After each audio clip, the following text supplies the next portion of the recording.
So today's session is basically aimed at to those students who are writing mains this year. So first of all, I am congratulating all our students who have qualified this year prelims, and we are happy that around nearly 100 of students are preparing or writing this mains under our guidance. So basically this session is aimed at those students who are writing this year mains, and this session will help those students who are writing mains next year also. Okay, so I had gone through around 25 to 30 students answer sheet from economy, and I felt that okay, there is some problems common in all those papers. So these students all are writing mains. Everyone is having few common problems. That's why I decided to come up with this video to tell you that no need to worry about GS3 or no need to worry especially about Indian economy. So basically we are conducting answer improving session on all the subjects, and the aim of all these answer improving session is to help those students who are writing mains to score well in that particular subject. In relation to economy, since economy is very important for your mains, this session I have designed to help you how to get good marks in your GS3 paper where Indian economy is there, where half of the portion of GS3 paper is Indian economy, as well as to score well in your essay.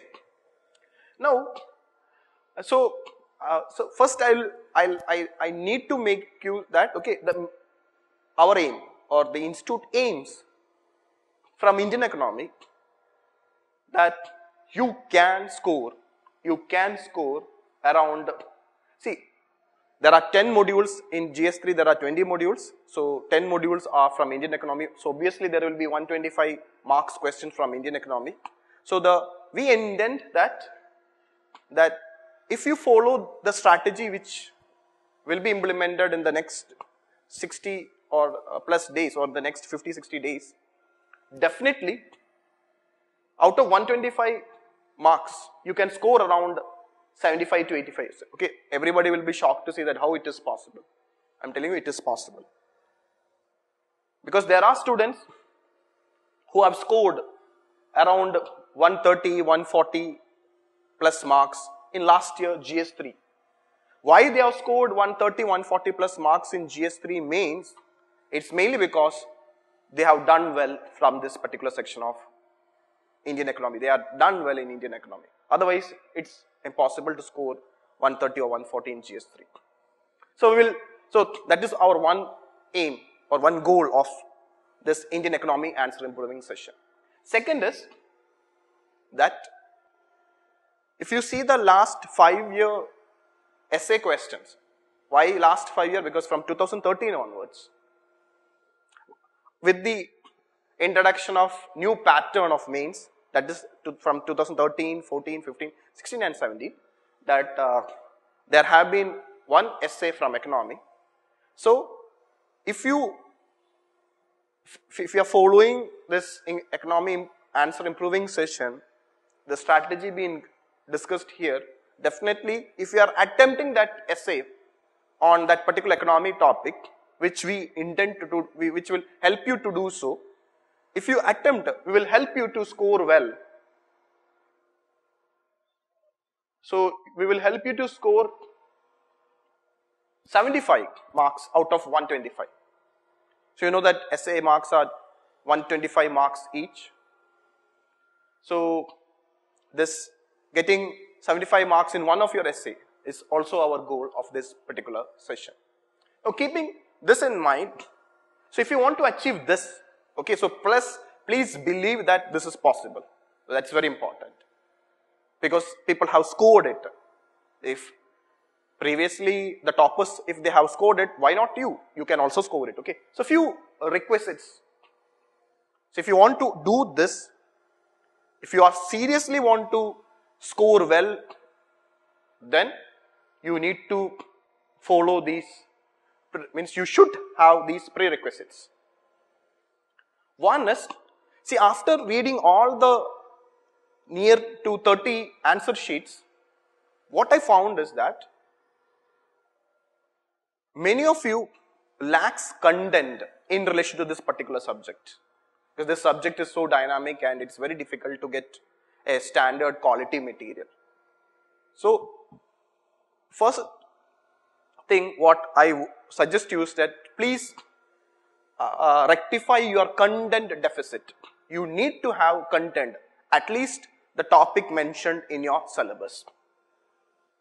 Okay, so since there is time constraint, what I will suggest you is that please everyone, you should refer our Indian economy, the notes as well as current affair.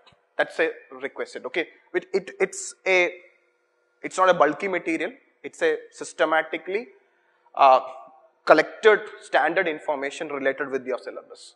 So it will take only less time to complete your syllabus. Okay, so that's first very important thing. You should read our material. Okay, second thing is that, see, if you want to score well in mains, the most important thing is that, okay, I have seen students, they have knowledge, they have content sometimes. So even when I personally give feedback, they tell me, sir, I was knowing it, but they have not written those points in their answer. So the best thing what you can do is that, since mains is all about answer writing, you should write maximum number of individual answers and you should write a full test. So as part of it, okay, what we plan is that, okay, the 10 topics from your syllabus, 10 most important topics from your syllabus, which is highly probable for your coming mains, will give you 10 questions and will ask you to write answers, and I personally will give you the feedback in your Telegram number. And already one question on employment I have given to you, and only 30 students have written nearly. I'm very sad that the remaining 60 odd students have not submitted the answer. I don't know, maybe you are giving time for some other subject, no problem. But after this session, after discussing the model answer, you can submit to my Telegram number. So this, you have to write all the 10 questions which answers on that 10 questions which we'll be sharing in your Telegram group. Okay.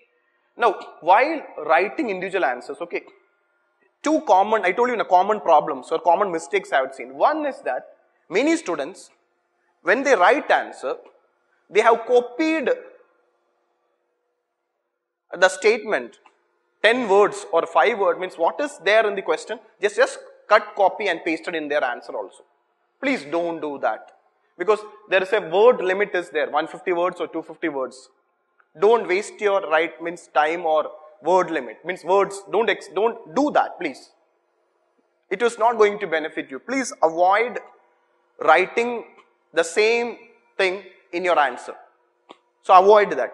Second is that I had seen many students that mentioning that you should implement Skill India effectively, or like many government schemes, many government initiatives, they just simply say that, okay, implement all these schemes. See, if you are mentioning about a government scheme, at least mention the objective or purpose of that scheme. Substantiate about that scheme in at least in one statement. At least one statement. Just examiner knows it, okay, this is actually what it means. Examiner knows about that scheme.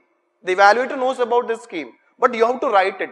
So make sure that you don't do this mistake when you submit individual answer. Don't cut copy the question which is mentioned in your answer. And if you are mentioning about anything, any scheme, any government scheme or anything, just elaborate on it. Then after writing these 10 individual question answers and getting it feedback, after getting your feedback, there will be a full economy test. A 250 mark 20 questions test will be there. So probably that will be in August, mid-August. In between 15 or 20th date, there will be a full economy test will be there. So you can write that full economy test. So I have already told my student not to write the test till I cover the entire syllabus. So that's why I am delaying it. So because I want you to read all the study material, and then only you write the test. So hopefully by mid of August, all the material including current affairs will be providing you. So after that you can write this full test. So we'll be covering as part of this individual answer writing, we'll be covering the syllabus slowly. And after that, as part of our test series program, there will be 2 full GS3 tests. So if you are writing that full test, see what happens is that when you write individual answers, you have sufficient time and you write good answers. But in your mains, you have to write 20 questions in 3 hours. So time constraints affects the quality of your answer. So this full test only will make you understand the difficulty of time constraints in completing the paper. So when time factor comes into the picture, the quality of the answers get affected. I have seen it. So this 2 full tests will help you to complete the paper, GS3 paper, and also to maintain the required quality. Okay, so you have to write these 2 GS3 full tests. In this GS3 full test, economic questions, I will be evaluating it and will give you feedback. Other topics of security and environment and disaster management will be evaluated by your science and technology, will be evaluated by prospective faculty and will give you feedback, okay? And then, since I told you that we have an additional aim of helping you to score well 75 marks in essay, we will conduct a section A. 4 topics from economy will be given to you, and you can choose one topic and you have to write an economy topic based test, and it will be of 125 marks. And this essay test on economy, I will personally evaluate your essay and will be giving you feedback, as well as there will be a video session on all the 4 topics of that particular essay. And finally, in our last essay test, one topic I will put from economy, that too from your syllabus. And if you have performed well in this economy essay test, definitely you can choose this economy topic and write. Even if you are not choosing an economy topic, you have to bring many economic dimensions, which I will be giving you in this feedback, essay test feedback. You can bring into it, and in one of your essay, you can give a good idea about, or you can bring many economic dimension, other related dimension, which I will be personally giving you. And we will make sure that we and your essay teacher, Rijo sir, will help you to score well around 140 or 150 in your essay. So this is the purpose of this, to just make you understand that this is our goal and these are the minimum requirements. You should do it. Okay. So if you implement it, and definitely will support you, you can achieve it. So what I have done is that please see I know that many of you have gone through the syllabus. I'm not reading the syllabus. Just see the different 10 modules, the syllabus of this 10 modules of GS3, especially related with economy.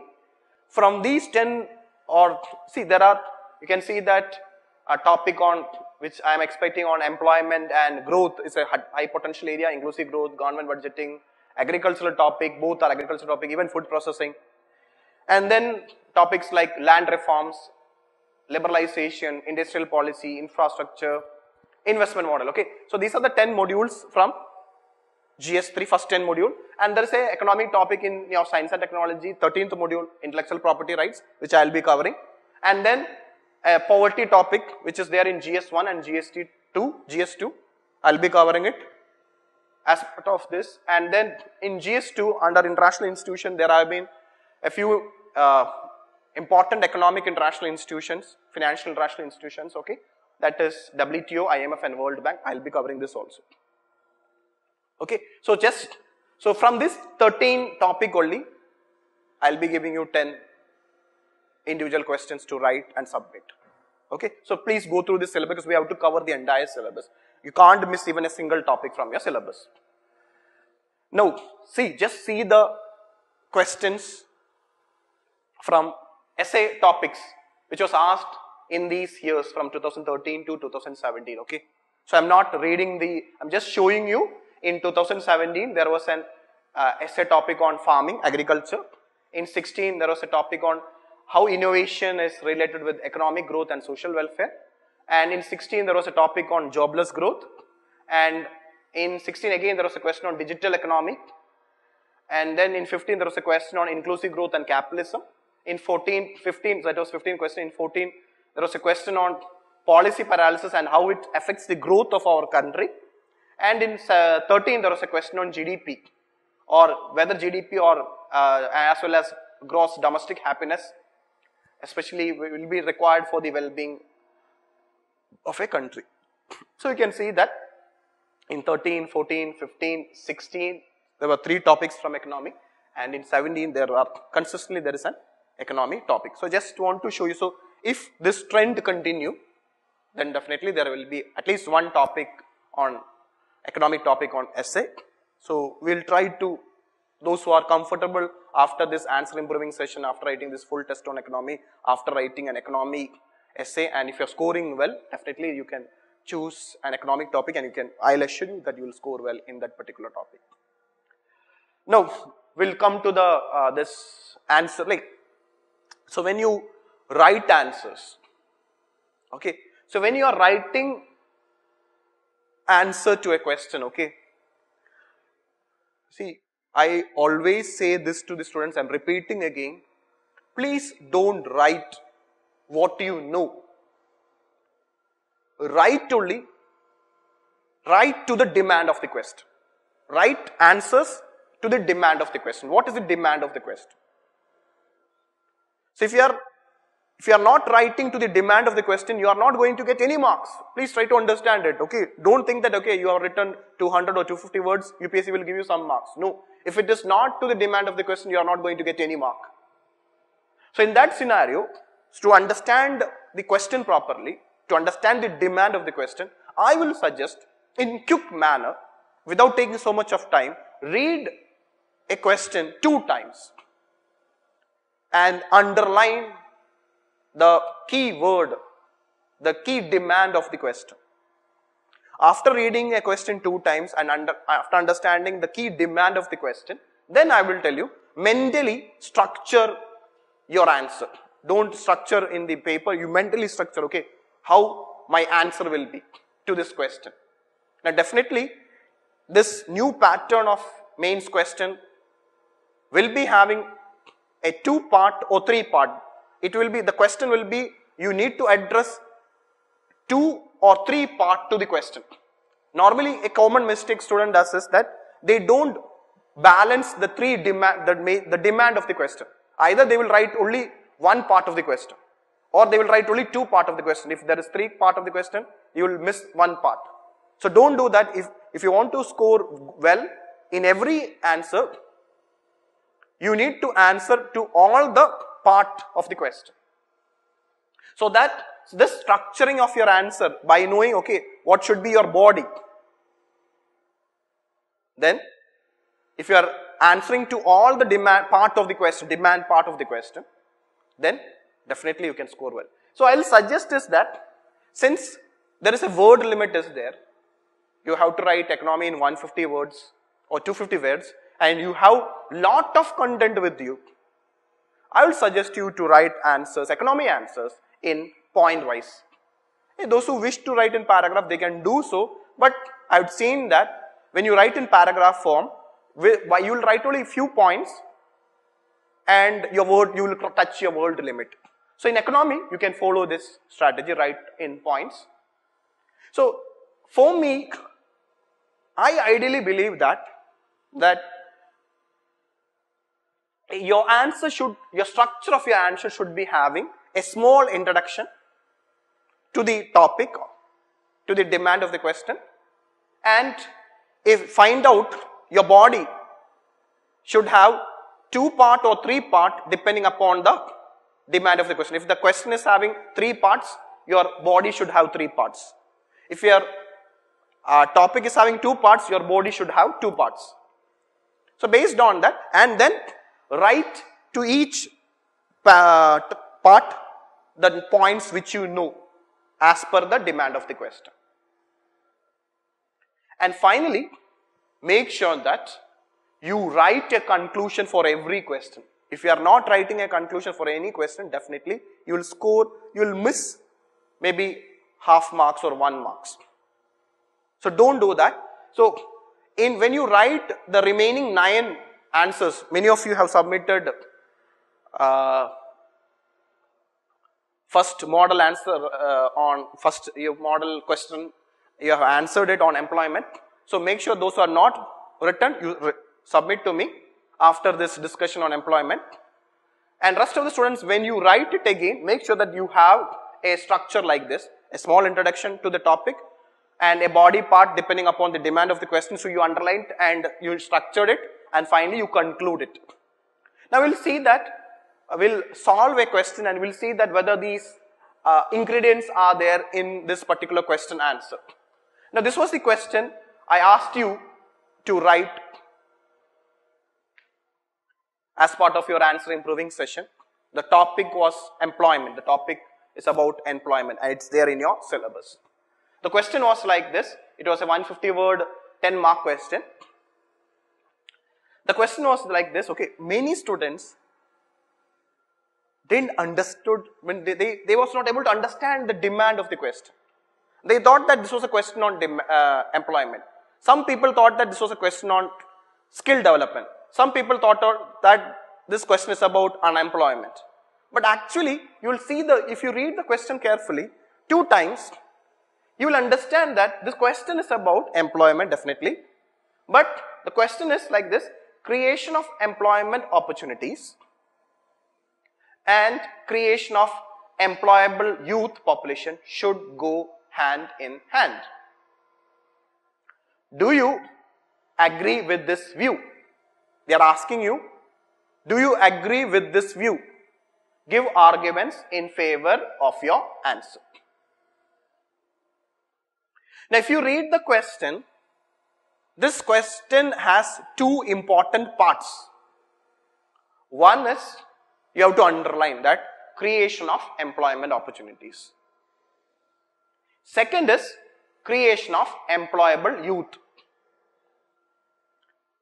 Now if you follow mentally you structure your answer with an introduction, okay. Introduction should be something related with employment. And then you should have a body which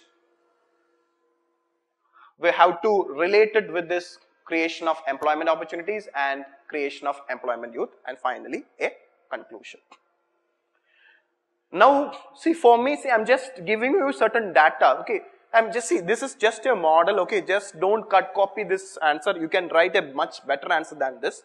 But if you write like this, definitely you will get 60 or 65 or 70% marks for your question. So in the introduction, so then this question is about employment, creating employment as well as creating an employable youth. So I took some data about India's employment. So since, see, recently our Prime Minister have criticized the opposition as well as many people who say that, okay, the last 4 year necessary employment have not created. What Prime Minister said that, okay, we have created sufficient employment, but then there is a lack of data regarding employment. So please don't write this in your answer. I'm just telling you the significance of why this topic is important for you this year mains, because there was many articles related with employment, okay, and this is one of the biggest challenge faced by the government. Now, so in order to, you need to have some data to substantiate your answer, okay. So you know the two part of the question is, one is creation of employment opportunities and other is creation of employable youth. So I have taken this data from Center for Monitoring Indian Economy from their official website. Related article is shared in your Telegram channel. So the Center for Monitoring Indian Economy, CMI report or website says that in February 2018, as per February 2018, there are around 31 million Indians who are jobless. So February data, February 2018 data says that, CMI data, which is an authentic data, says that there are 31 million Indians are jobless. So I started with that, and also I said from this CMI data, in February 2018 month, in the February month, now unemployment was 6.1%, and it is considered to be the highest in the last 15 months if you go by monthly data. And in January, unemployment rate was 5%. And if you take the ILO data, ILO is projecting that the annual, in the coming 2 years, we will have an unemployment rate of 3.5%. So it's the 3.5%, if you look into the population, it is quite high. Okay, and the problem here with India is that if you are more qualified, if you are a graduate, the unemployment rate is too high compared to whether if you are illiterate, you will get a job. That is what the data says. Means higher, means you have a better chance. Now, another issue is that, okay, we have not looked into consideration the new youth, especially the graduates who have passed out in May 2018. If you look into that, then obviously this data will be much higher. So this, why I have taken this data is to show that, okay, it is a must. I am just trying to start this to connect to the first part of the question, that is creation. Why we require, why the government or why the country require employment, creation of employment opportunities, why it is so important. Because already we are having a large scale, already 31 million plus youth are unemployed, and again you can come to the next para and says that, okay, you can continue this. Now we are continuing with why you require, okay, and every year around 10 to 12 million youth is entering the workforce. So every year it is being added, the youth is added. So we are not able to produce employment or jobs for this youth. Some data says that only 6 million or 7 million or 5 million jobs are created. So every year this number is increasing, and that will have a huge impact. That can even create a demographic disaster. We always talk about demographic dividend, but it can result in demographic disaster. Okay, we have already seen many social as well as security related problems because of this unemployment.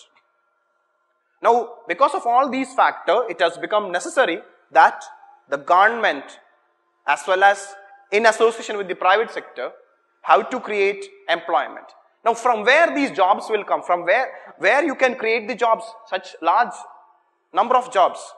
Okay, so if you see the present employment sectors, you know that nearly half of the population is dependent on agriculture. So you cannot suggest, so and many problems are there associated with agriculture. So obviously, already the people who are depending on agriculture, we have to take care of that, okay, by giving them. So that's why the government is trying to do that, okay. But so we have to go for other sectors to absorb these large workforce. And among the largest sector after agriculture is micro, small and medium enterprises. And MSME is having a very important role in the sense that, okay, in MSME sector is highly labor intensive compared to other large scale industries. So, by focusing on sectors highly labor intensive, MSME, manufacturing as well as service sectors,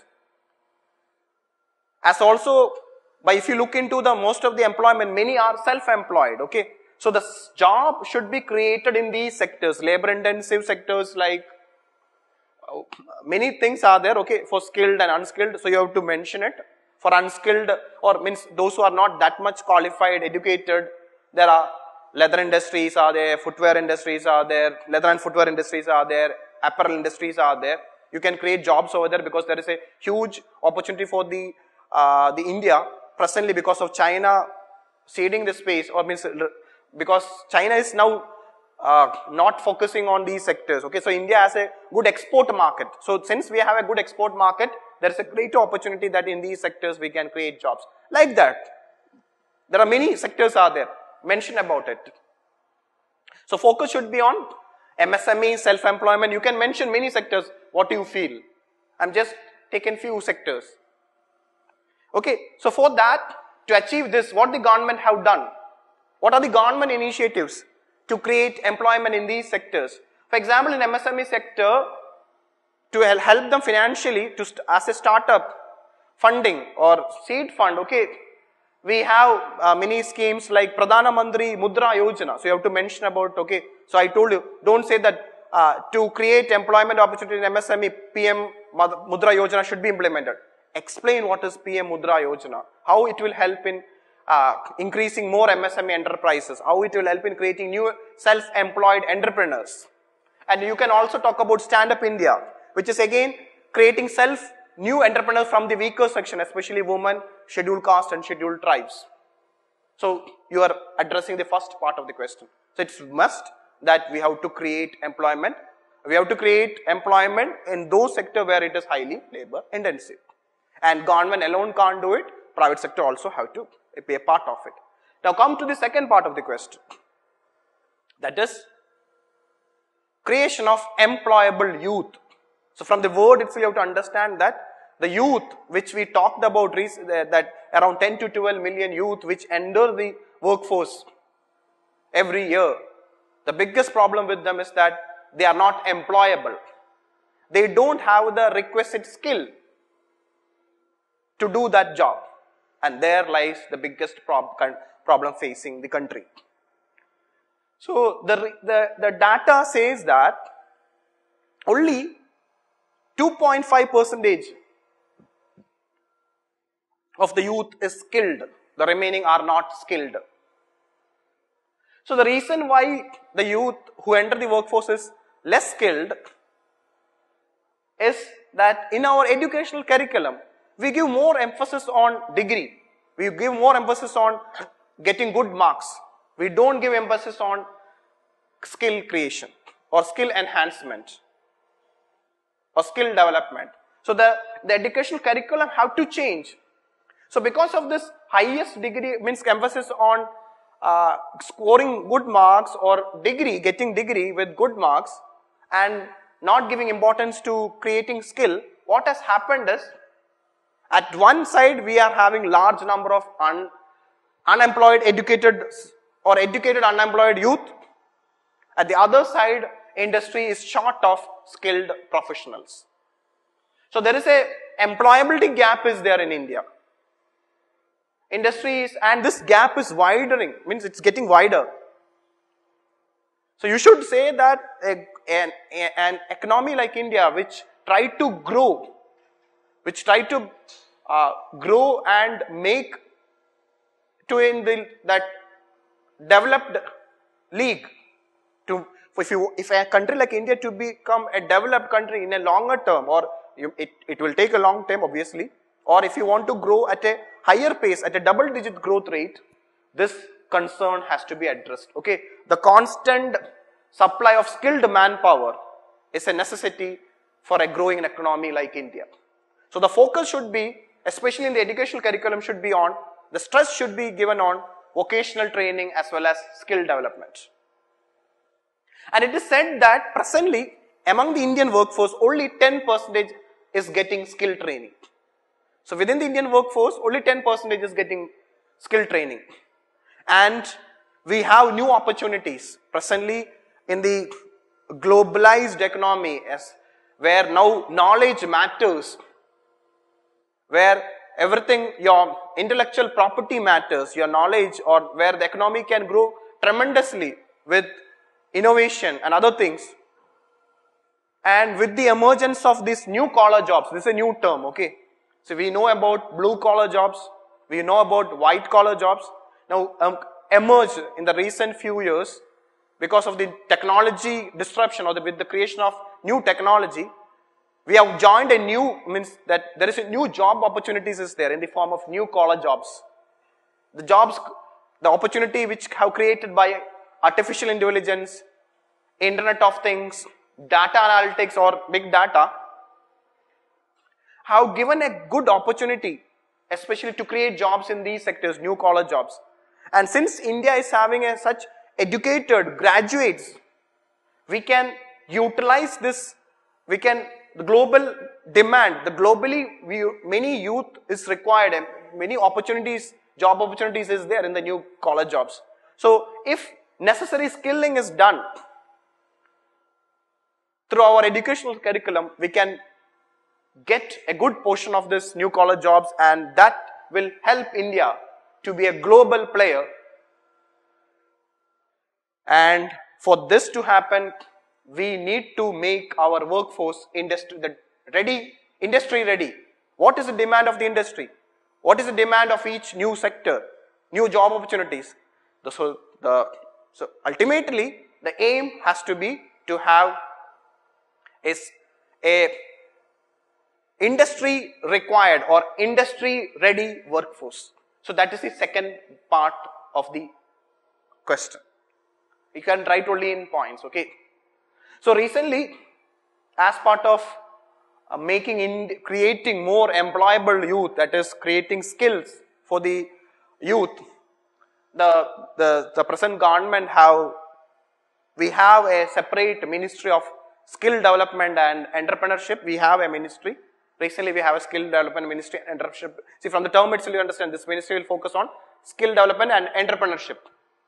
Then we have a very flagship scheme of the present government, Skill India, as well as we have Pradhana Mantri Kaushal Vikas Yojana, and for rural youth, we have Deen Dayal Upadhyaya Gramin Kaushalya Yojana. So please elaborate what is this, its objective. You cannot write all those things because word limit is there. Since I want to give you a holistic angle to this topic on employment, I have discussed these points. And when you conclude, I told you conclusion is a must, okay. Now the question is that, after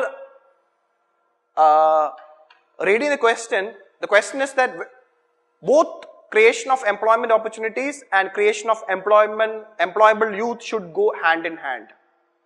Do you agree? So if you know that, okay, both are a necessity. So to attain the goal of Make in India, that is to make India a global manufacturing hub, as well as this goal of Skill India. So if you can skill all the youth of the country, India can become the skill capital of the world, and India can provide the necessary workforce for all the new type of job, like which I said you, like new collar jobs, like etc. So for that, the government as well as the private sector should work in collaboration, or should work in synergy to attain both the goals. You cannot focus only on one goal. Both has to be given its weightage. You have to create at one side, when the government and the private sector in collaboration, when they create new employment opportunities, at the same time the youth of the country should have the necessary skill to garner that employment. So if we do so, then only we can reap the benefit of demographic dividend which we talk about. Otherwise, it can result in demographic disaster. So this is how you have to conclude. Okay, so this required, okay, so if you, then you can, now you can understand, okay, why these things are very important. Okay, good content, a good presentation, good data to substantiate your answer, and like this, we will help you to write answer on every topic, and definitely if you write like this, you can score well, and we will try to do the same for all the subjects. So work hard, we will be there with you to achieve your goal. Thank you.